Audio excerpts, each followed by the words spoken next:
और ये सवाल भी बना हुआ है, अगर ये खुला है तो कैसे खुला, और बंद होगा तो कैसे होगा। और लोग कह रहे हैं इसको यहाँ से हटना चाहिए। अब हट लो तो कब चालू वक्त बंद करने वाला, तो आप क्या बोलेंगे पर करवा दें बात कल आज हम। बिल्कुल बिल्कुल, मैं हट लू तो कख चालू। हम तो शराब मतलब नशा मुक्ति को पूरे उत्तराखंड में विरोध हुई चाहूँ, और पूरी हमारी जो देवभूमि कलंकित होनी चाहिए, वो देवभूमि कखी भी तन नशा काम नहीं हुई चाहूँ। और मैं तो बोलूँ कि कुंभ क्षेत्र में तो बिल्कुल भी नहीं हुई चाहूँ। और शराब क्या, मैं तो बोलूँ मांस और शराब दोनों को विरोध हुई चाहूँ। और बिल्कुल भी मतलब ये दुकानें एक हटली नगर पालिका मुनि के रहती क्षेत्र में तो हम कख ये खुलने नहीं देना। और सरकार की इच्छा जो हो, मनसा जो हो, लेकिन हमारी मनसा साफ छ। अगर ये ठेका बंद करने में हम तो जान देनी पड़ी। मैं नगर पालिका एक क्षेत्र की प्रतिनिधि होने के नाते मैं अपनी जनता ने आश्वासन देना चाहता हूँ कि अगर मैं तो भूख हड़ताल भी करनी पड़ ली तो मैं भूख हड़ताल पर भी बैठ लूं।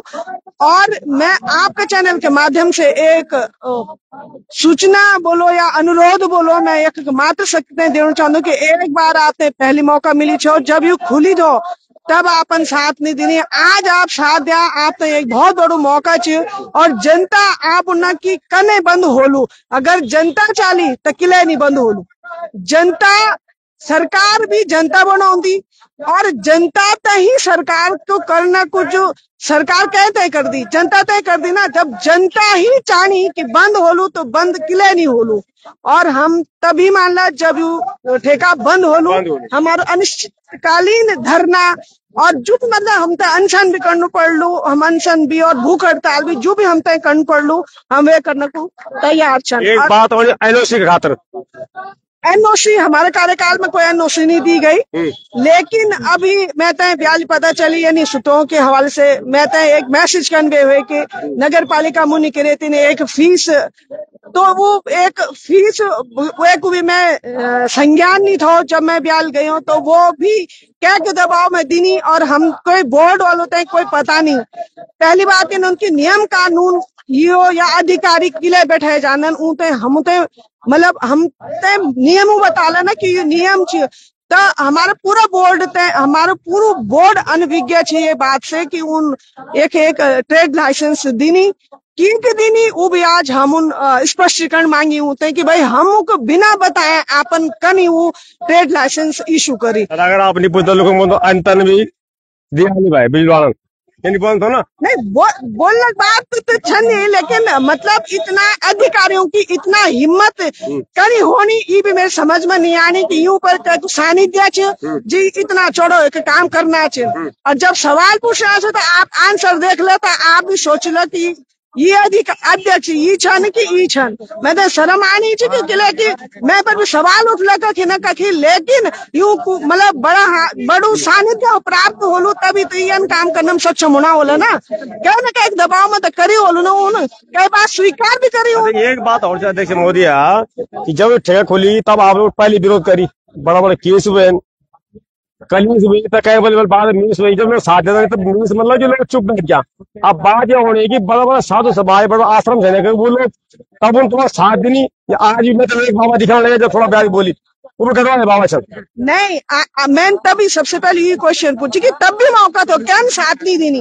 अगर वो बारी जनता ने साथ देनी होलू, हमें मातृ शक्ति को आह्वान करना चाहते अगर अपना पार्टनर लेता है वो सड़कों पर आए जान तक नहीं ठेका बंद होलू। और मैं आपके चैनल के माध्यम से ये जो जितना भी हमारा धर्माधिकारी छन एक बैठे हैं, जितना भी हमारा आश्रम छन मुनि के रेती क्षेत्र में सबसे ज्यादा आश्रम ही छन, मैं ऊँट अनुरोध कर दूं, प्रार्थना कर दूं कि वो भी आपको आशीर्वाद स्वरूप हम तय हम आंदोलन में आपको साथ दे।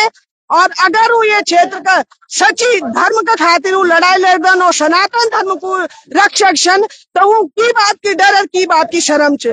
ऊँते भी एक क्वेश्चन मार्क खड़ो हूं तो मैं खुद बोल दूं कि ऊँते क्या बात की डर छ। वो किला नहीं आना, तब भी किला नहीं आना, आज भी किला नहीं आना। बहुत धन्यवाद आपको। और मैं आप को जाइए आप भी देख लूंगी दिन तो लगा सन और जहाँ पर दुकान ठीक सामने जगह मैंने शांति के साथ बढ़ दी बहुत अच्छी बात बनना वो थोड़ा देखो कर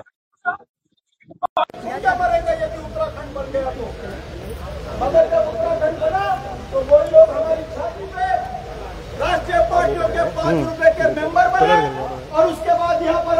वाले खालों से लेकर जमीनों को बेचने में आ गए। ये राजनीतिक चरित्र है।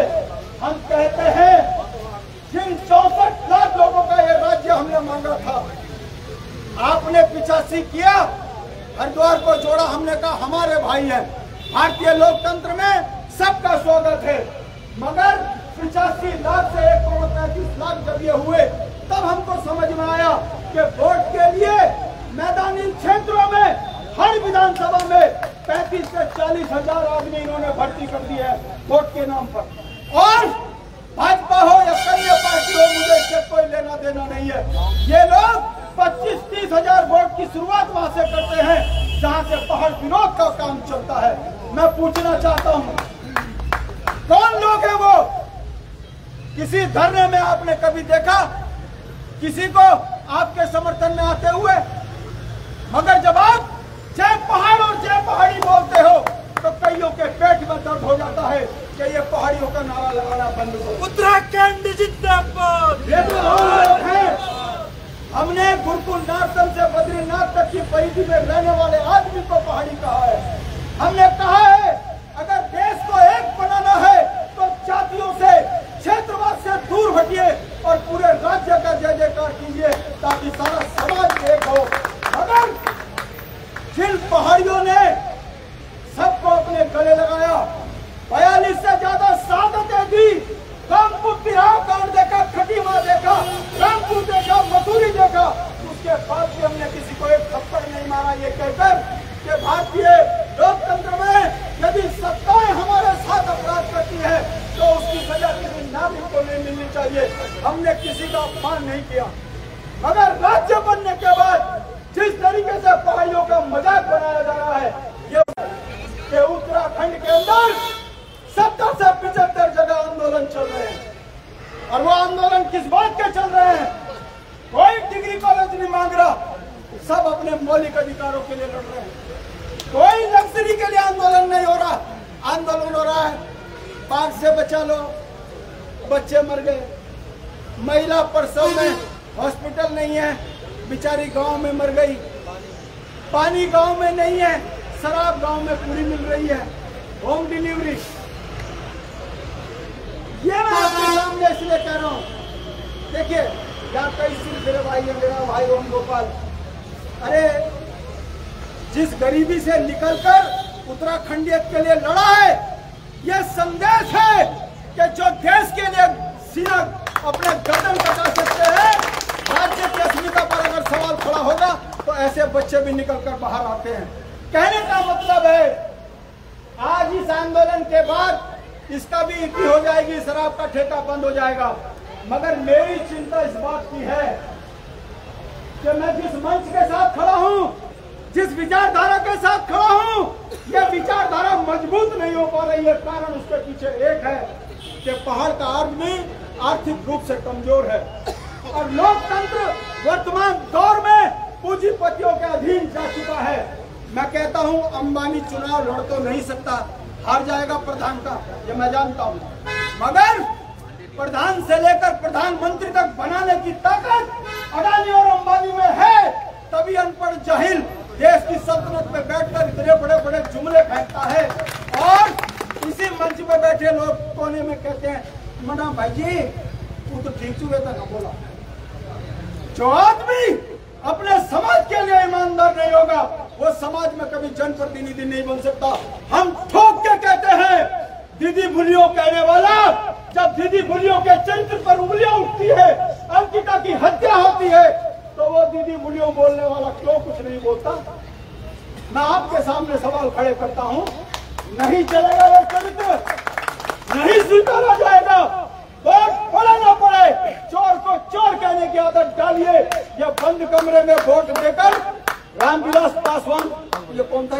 शंभू, उसी का भाई है, उसी का भाई है, वो बड़ा है तो। आज देखिए मैं ऋषिकेश चुनाव में देख रहा था, मैंने चेहरे बदलते हुए देखे उन पहाड़ी लोगों के जो दिन में हमको कहते थे कि शंभू पासवान ने नीति तक, रात के अंधेरे में मैंने उनको पार्टियां खाते हुए देखा है। और परिणाम क्या हुआ? लास्ट के 3 दिन आपने देवनगरी के मुहाने पर, अरे भाई ऋषिकेश रिजर्व कर दी तुमने। अरे भाई ऋषिकेश तो तुम्हारा मुहाना था। यहाँ तो कोई साइंटिस्ट होता मेयर हमें लगता, कोई वेदाचार्य होता मेयर हमें लगता, अरे कोई डॉक्टर होता मेयर हमें लगता। अनपढ़ जाहिल यानी के शुरुआत से लेकर बद्रीनाथ तक एक संदेश गया है कि पहले राष्ट्रीय पार्टियों को घोषित करो और अनपढ़ जाहिल को गले में लगाओ, उसके बाद उसी भी तरीके से उत्तराखंड को लूटो। मैं ये बात आपके सामने इसलिए कह रहा हूँ, कोई इसको अन्यथा न ले।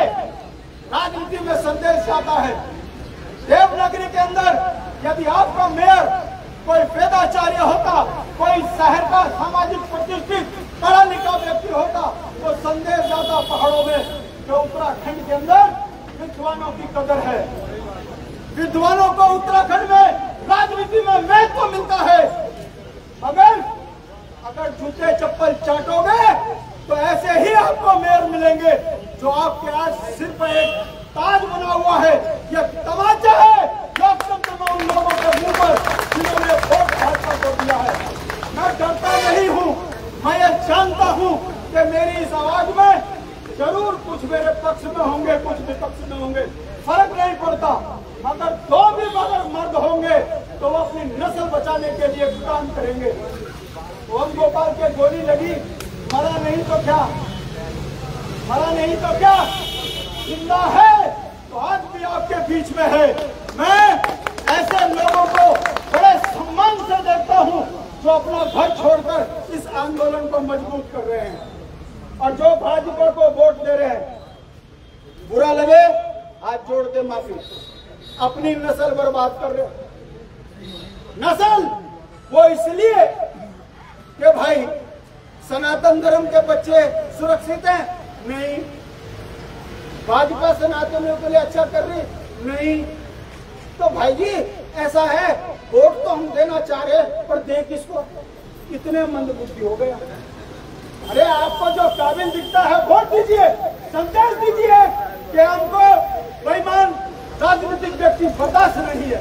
अगर आप लोग एक मुख और एकजुट होते तो किसकी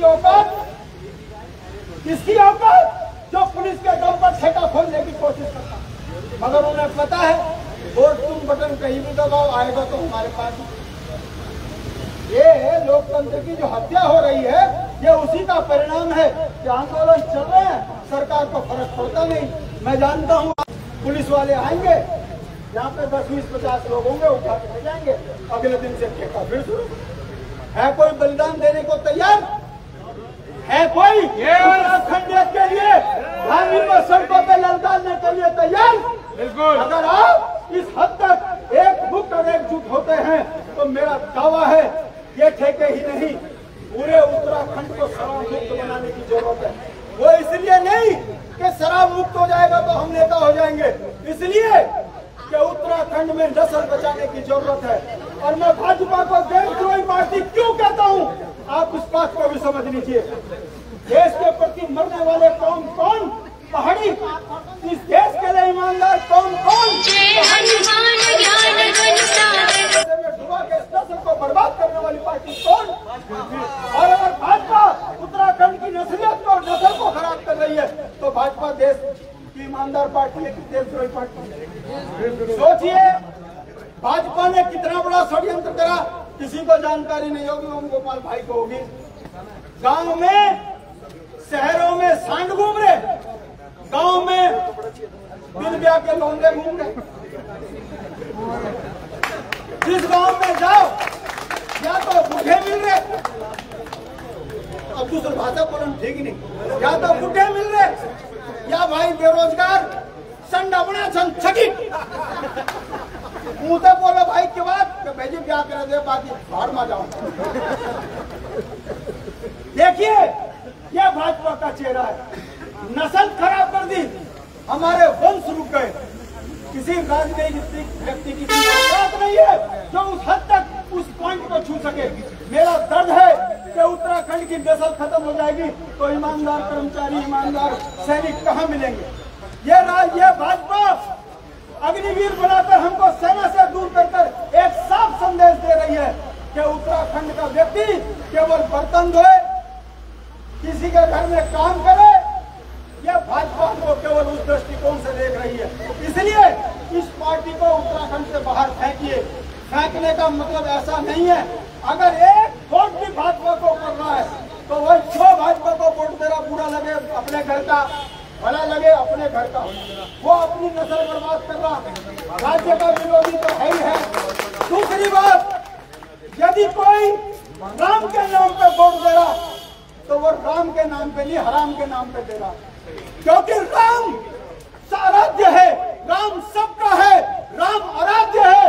राम ने शोषित, पीड़ित, वंचित, अगड़े पिछड़े सबको साथ लेकर रावण पे लंका विजय प्राप्त करी। बताओ भाजपा किसको लेके चली? 4 बढ़िया।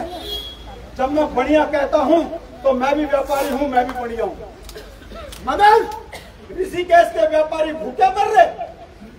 दिवाली के दिन कई व्यापारियों के मुझे फोन आए कि वट जी गले में कुछ नहीं है, दुकान बिकने को तैयार बैठी है, कपड़े का व्यापार खत्म, परचून का व्यापार खत्म, स्वेगी पोएगी पता नहीं क्या हुई।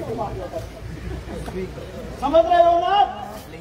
ये लोकल व्यापारियों को खत्म करके अडानी अंबानी जैसे बड़े बड़े पूंजीपतियों की दलाल पार्टी है। उत्तराखंड में इसको बाहर फेंकी।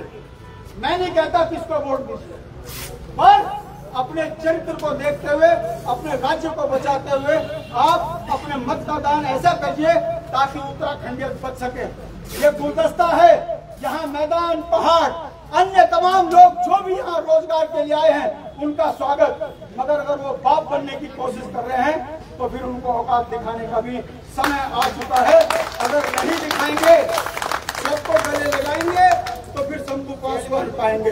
इन्हीं शब्दों के साथ मैं पुनः तमाम उत्तराखंड की उन शक्तियों को साधुवाद, नमन और चरण स्पर्श करता हूँ जो इन विषम परिस्थितियों में ये जानकर भी कि सत्ता दाना हो चुकी है, मुकदमे ठोक के लग रहे हैं, घर की आर्थिकी कमजोर हो रही है, उसके बावजूद भी सत्ता को ललकार रहे हैं।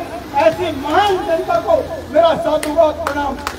अंत में अपने गाने को विराम देने से पहले एक शेर आपको सुना देता हूँ।